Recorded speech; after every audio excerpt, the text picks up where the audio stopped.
Good morning, all, and welcome to the lecture. So, this class about the impact of globalization on national policy making. So, how the global issues. Um, so, there are number of global issues. How these issues are influencing national policy making of every nation states in the world. That is a major um, thing. Another important area we need to study in the public policy analysis part, and it is the final part or final portion of our um study of our final portion of this paper. Okay, so how globalization impact the national policy making, or how the global issues influence the policy making agenda, or what are the major issues in the um, global um, level, and how this interact or how this interfere the national policy making. So that is the uh, thing we are going to discuss in this class. Okay, so we can move to the slides. So in the international level, we can say that there are three types of nation states: developing nations, developed nations, and also the poor nations, like underdeveloped nations. Poor nations means the underdeveloped nations. So developed nations like US, France, England, many developed nations are there, and there are number of developing nations like India, and also we are in a stage of um, development. So poor nations also, they are not actually not in the scene of international politics sometimes, because their main concern is poverty eradication, uh, and economic growth, etc. So um, here we uh, need to understand how the global issues affect the policy making. So why it happens? Because the developing nations, the developing countries, always they are they depend upon the developed nations or their stand. And so the developing countries are particularly vulnerable to global events and actions, and how to come to depend heavily on the international community for financial and technical assistance. Consequently, national policies are interlocked with the global issues, because poor countries generally have fragile politics and weak systems of accountability, with few autonomous institutions and little power to offset that exercised by the central government. External agencies are potentially key political players capable of exerting considerable influence. So public policy now takes place in a world system as well as national policy systems. The international environment has an added role to play in influencing the national policies. The mass media has a major role in making this happens. Okay, so we can also see a quotation by Harrop notes, and Harrop notes that the international environment forms much of the context of national policy making. Policymakers in each country share a policy context formed by the international economic cycle, or prosperity, recession, depression, and recovery. International organizations form an increasingly important part of the context of national policy making. The policy agenda is also become international. So I think uh, you may arrive in a condition that there is a much importance. The international society, or the international situations, or the context has a major uh, role in shaping the national policy of every nations. Okay, so it is very clear. In a globalized world, the international situations, international issues has a major role in every national policy making of national policies of every nation. Okay, so how it impact we can discuss. Okay, When world has become a single social system as a result of growing ties of interdependence, the point is that there is a new kind of interplay between transnational companies and national and world economies. The implications of the notion of globalization are the policymakers must consider agenda formation and problem definition within a global context. In a global environment, it is possible to speak of the convergence of concerns for which global strategy may be formulated. As such, in global context, more and more issues will be structured by larger forces outside the nation's constitutional framework of public policy making. The policy's agenda is now becoming a part of the global environment. With globalization, there is a greater scope of interaction between a nation state and other countries. A nation state has now come to exercise less control on policy agenda than it was in the second half of the 20th century. So it is the impact of globalization. So what are the factors? What are the main issues which influence the national policy making? So we can discuss in the slides. Okay. It is important for policymakers at the international level to take account of global issues when considering the context of policy problems in a national setting. So first issue is environmental despoliation. So what is the environmental despoliation?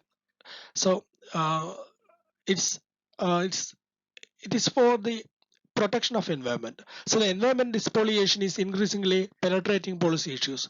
Pollution of the air, water, destruction of forest, loss of fertile soil are become critical problems with serious consequences for health, food production, productivity, and perhaps even the ability to earth to support human life. Protection and improvement of the quality of the environment has become a global issue since 1980s. As such, we note that global issues interact with national issues and national issues interact with the local level.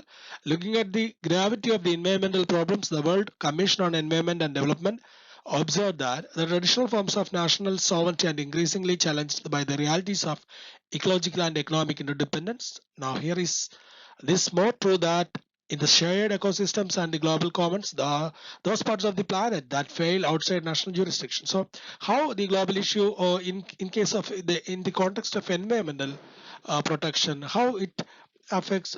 It's a very visible, very common example is there in the Indian context. So we know that the UNESCO, the Western Ghats is one of the major historic heritage sites listed by the UNESCO. So when the government of India is imposed to uh, make some policy changes for the protection of the Western Ghats. So it is because of the pressure from the international level in the case of the protection of the environmental sites. So environmental protection is a major concern of all nations. So it is an emerging issue. We know that. The conference decided to pursue efforts to limit the temperature increase to 1.5 degree Celsius and coming $100 billion a year from 2020 to help developing nations.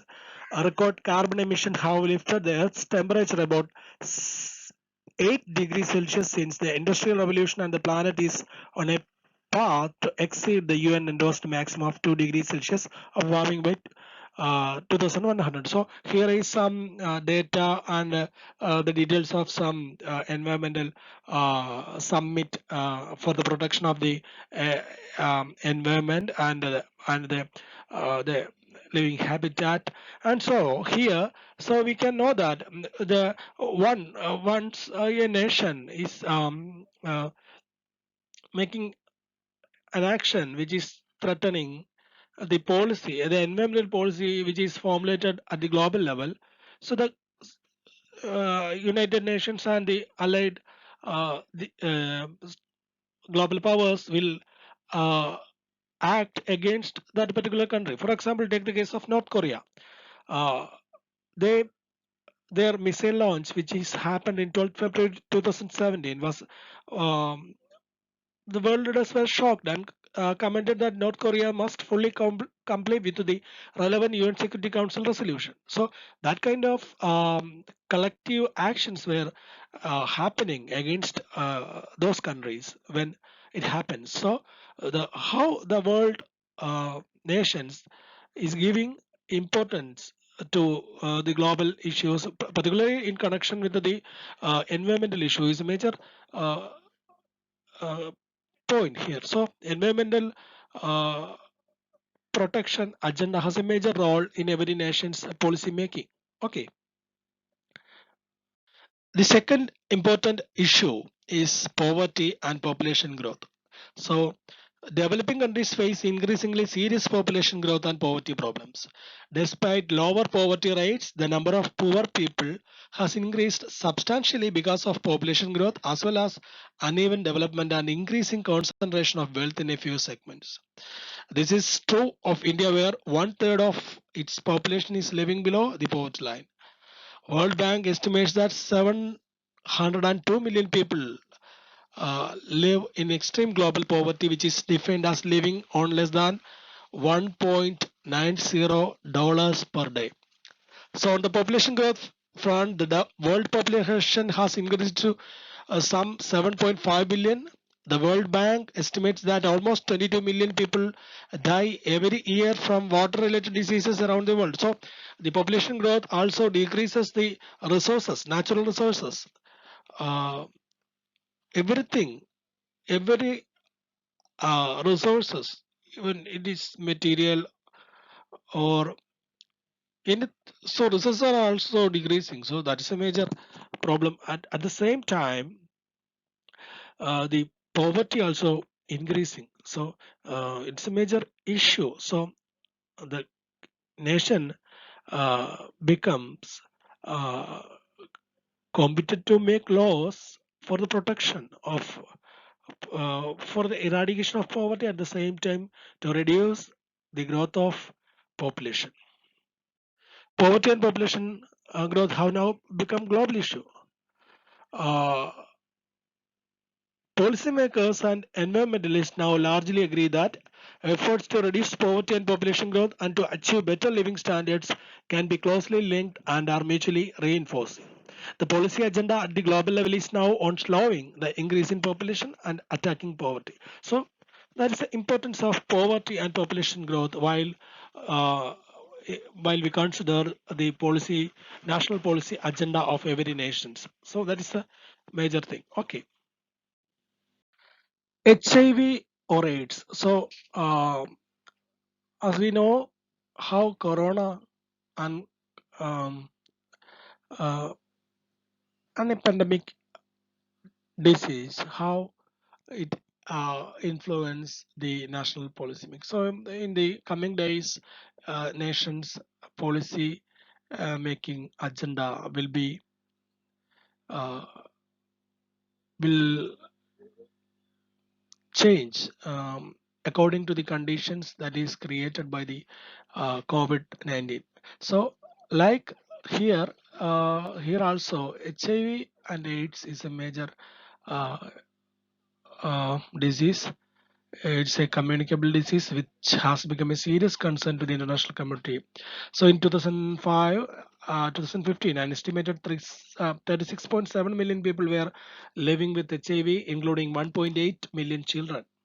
The vast majority of this number live in low and middle income countries. In the same year, 1.1 million died out of AIDS related to illness. So it's a major thing. The UNDP assists national efforts by providing knowledge and resources.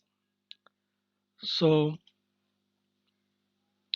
the global prevalence of the disease H1N1 influenza is on the rise and poses a diagnostic and therapeutic challenge. So the diseases. Mainly here we discussed about HIV/AIDS and H1N1 influenza, Ebola, Corona. So whatever the diseases has a major role in changing the national policy agenda. So it is very clear, very visible, very understandable thing. So we can move to the next slide. Okay. The fourth point is drugs. The use of drugs has become an equally global concern. Earlier, it was regarded as a social problem and the focus was on seeking a national policy. However, since 1990s, drug use has posed a serious menace to the international community and it requires a global cooperation and action. The international concern has addressed the supply and transportation of drugs from the producer nations such as Thailand, Pakistan, Colombia, Peru, and Bolivia. As per a report prepared by Central Anti-Narcotic Agencies in India, a total of 2,37,973 kg drugs were recovered nationwide in 2015, while in 2016 the quantity jumped to 3,89 and 742 kg. And so in India, the Ministry of Social Justice and Environment is implementing a project on developing community drug rehabilitation and workplace prevention program in collaboration with the UN Office of Drugs and Crime and International Labour Organization. So its objective is to sensitize and train voluntary organization on the prevention of alcoholism and substance abuse at the workplace. So it is also a major threat, major issue when we consider the national policy making. Okay. Trade and industry. Fifth point is trade and industry. So with the beginning of era of globalization, many countries including India made their presence felt in the world. Changes have occurred in industry as a consequence of global changes and shifts. The major sources of global shifts are transnational corporations which organize production on a worldwide scale. Many new regional blocs have been formed to allow free trade in goods and industries. For example, Trans-Pacific Partnership, a trade bloc which has been established between US and 11 countries. 11 countries like Japan, Vietnam, such as Japan, Vietnam, Brunei, Singapore, Malaysia, Australia, New Zealand, Canada, Mexico, Peru, Chile. So it's a trade bloc which has been established between the US and 11 countries on a non-tariff barriers than on tariff protection. In joining the TPP, stringent intellectual property rights relating to big pharmaceutical company monopolizers will be extended to Indian drug manufacturing and will lead to the hiking of drug price. It's a major issue. Um, The globalization has also led to stagnating wages and unemployment in the US and Europe, job insecurity and discontent. Unsurprisingly, the protests against globalization are coming mostly from developed countries. At the G20 summit at Turkey on 15th November 2015, BRICS, that means the Brazil, Russia, India, China, and South Africa, a group of nations called on the group of G20 top developed and developing nations said global economic recovery was not yet sustainable. So, national policymakers have the task of formulating policies which help create business climate. The global industrial environment interacts with the national political processes, and consequently, national policies are increasingly influenced by activities and events happening well away from the national context. So, the capacity of the national policymakers to frame their own agenda is considerably reduced. So, how the trade character influence even at the local level, which is very um, simply we can understand that when FDI, where a foreign direct investment is encouraged by the uh, ministry, so the foreign uh, companies can easily invest in the local markets. So the local products will uh, go uh, out of the uh, marketing competency. So they the local people, the local uh, even local companies, industries, small scale industries uh, will face severe issues. So that kind of situation is a major, very visible example uh, here. Okay. Privatization. The beginning of 1990s witnessed a marked trend towards privatization. Instead of control, there has been now a renewed emphasis on privatization and competition throughout the world. Governments of most countries, both developed and developing, have adopted policies of transferring government controlled enterprises to the private sector and opening up a large number of industries to the private sector to encourage competition. So, even in the latest budget presented by Nirmala Sitharaman, we know that they uh, encourage the privatization, the disinvestment in the public sector. So, how even we know that the government BJP allied uh, union also opposing the privatization. So it happens because privatization only through privatization they can um, stand with the international trade marketing situation. So to increase the level of uh, competency at the global level, the government is uh, imposed to make policies in favor of the private companies, privatization. They have to promote the privatization. So it's a major issue uh, in policy making. In policy making agenda, privatization becomes a central focus, central point. Okay. Terrorism is another major problem which is spreading like a cancer. Lashkar-e-Toiba, Hizbul Mujahideen, Jaish-e-Mohammed in Jammu and Kashmir are operating as a terrorist organization. So we know that the issues are related to LTTE and um, the attacks and in September 11 attacks, December 13 attack, Parliament attack, Mumbai attack, and our main enemy in the 21st century. So, in this context, Sabharwal observed our main enemy in the 21st century will be terrorism. So, terrorist organization or countries using them as a front could explode a stray nuclear warhead or carry out biological or chemical attacks, which in turn could cause a chain reaction and bring the world to brink of destruction. Now there is a need for the global cooperation for fighting global terrorism. So to fight against this global terrorism, every nation uh, make their or their policy is also shifting towards uh, to the situation which is created by the terrorism.